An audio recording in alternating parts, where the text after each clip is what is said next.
Listen, thank you guys for joining me again for another session. So let's get right to it. So today we are going to talk about fear.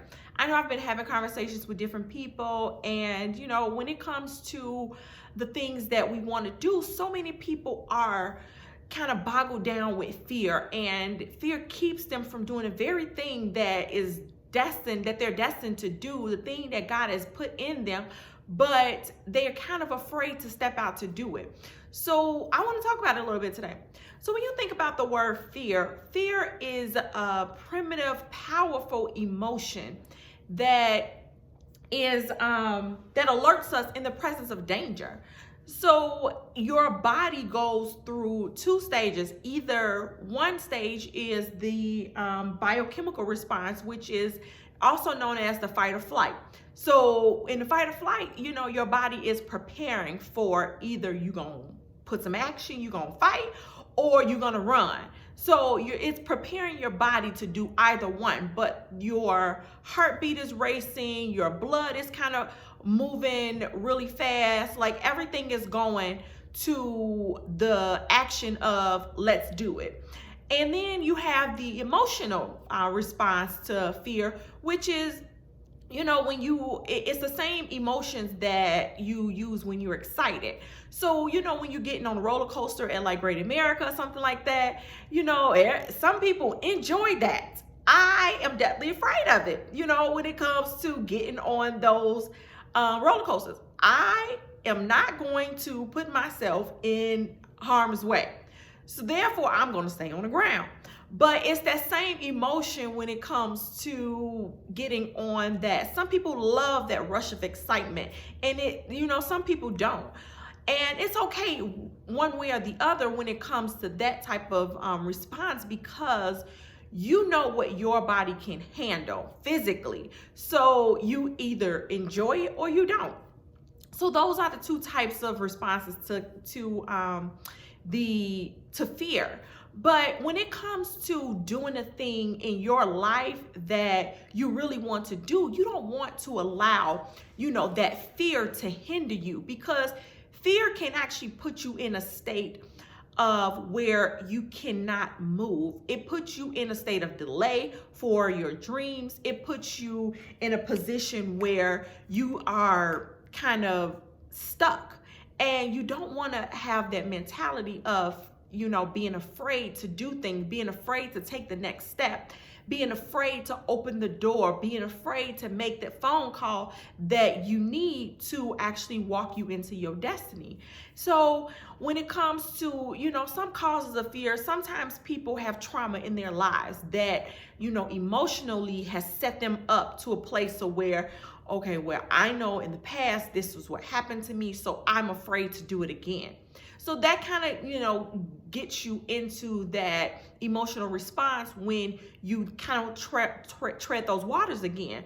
But when it comes to, a job, that you don't like your job, that you need to be somewhere else, that you're called for a higher purpose, but yet you're here because you're comfortable and you're afraid to move to the next step.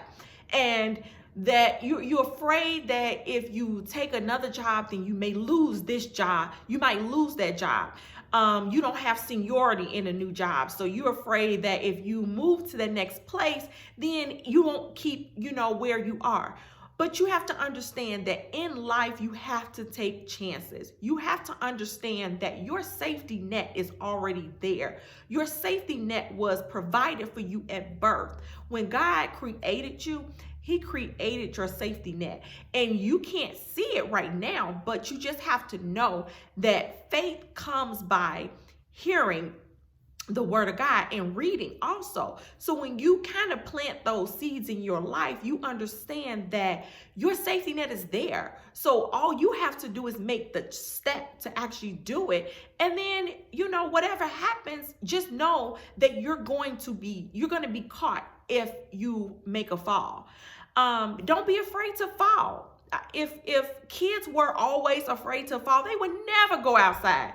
And when it comes to running, I have a 5-year-old. She loves to run and play. And if I was so afraid every time of her hurting herself, then she would never go outside.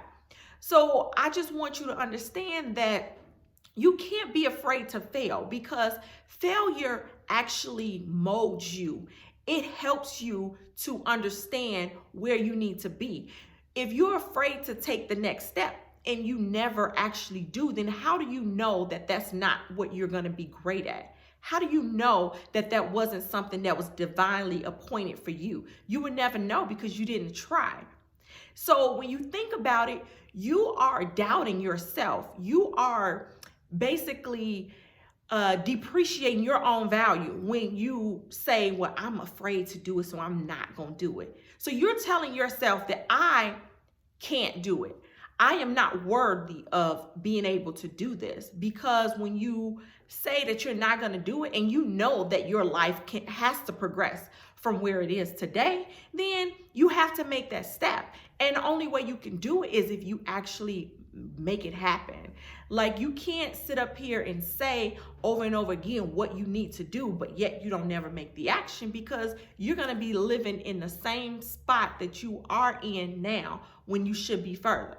When you think about, like when I was in high school, I had an issue with my color. I was always dark, that's who I am. But when you think about it, I wanted to be on the cheerleading team. And I had, most of my friends were all of my friends were light skinned.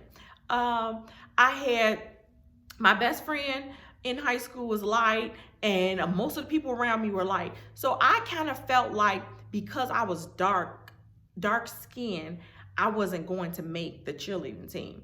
So I kind of was afraid to try out for the team, because I felt like, okay, well, all of these girls, they might, they gonna be on the team, and I might not be good enough to be on there because of my color, because of, I might not have what it takes. But I actually got over my fear and just did it because it was my passion. It was something that I wanted to do. And lo and behold, I made the team. Like, I had the ability to perform. I had the ability to do what it took. But being that I was afraid, it kept me, in that place of where I was, wondering if I was good enough. And, I was doing a toil in my own mind when I didn't even have to, because I am good enough. I am worthy of whatever it is I want to do. But because I had that fear, it could have kept me from doing the very thing that I actually enjoyed doing. And later on, after being on the cheerleading team, I ended up being the captain of the cheerleading team. So that right there could have kept me from doing the very thing that I wanted to do in high school and being a part of the community that I was a part of.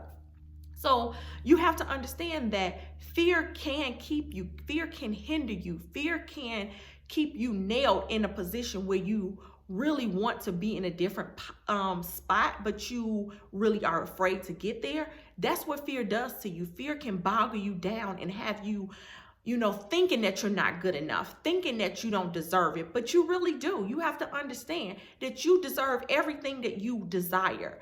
And God wants for us, happiness. And you cannot be happy if you're fearful all the time. So in order for you to make that change, you have to alter your mind and speak to yourself and tell yourself that you are good enough.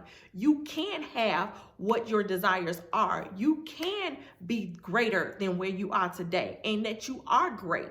And once you start to believe that, your actions will change. When you think about the book of Esther in the Bible, and Esther was married to a king. One of the people that were on the king quarters or whatever, they had set up a plot to take out all the Jews.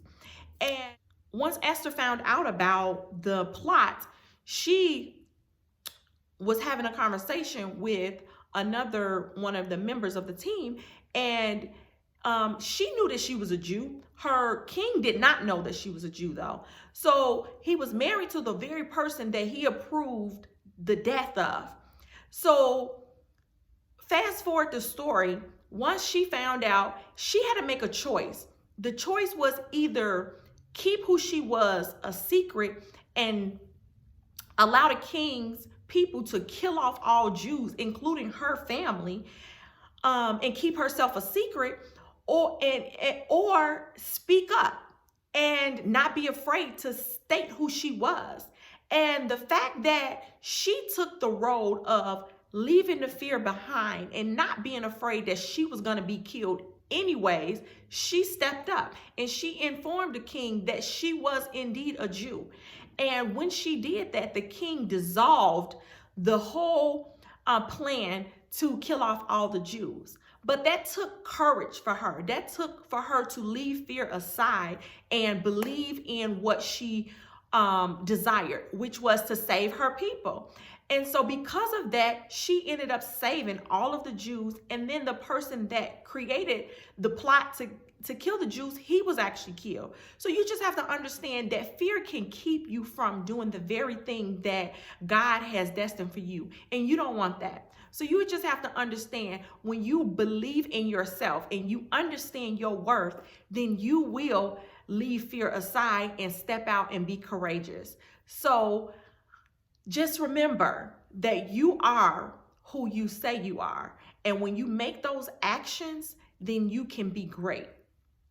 So that'll be it for the topic of fear. If you have any other topics that you would like for us to discuss, feel free to reach out to me and let me know. Let me know your comments on the video. Let me know if you have any questions or concerns. Awesome. So that is the end of this Mirror Chat session. I'll see you at the next session. And remember, let your smile change the world. Don't let your world change the smile.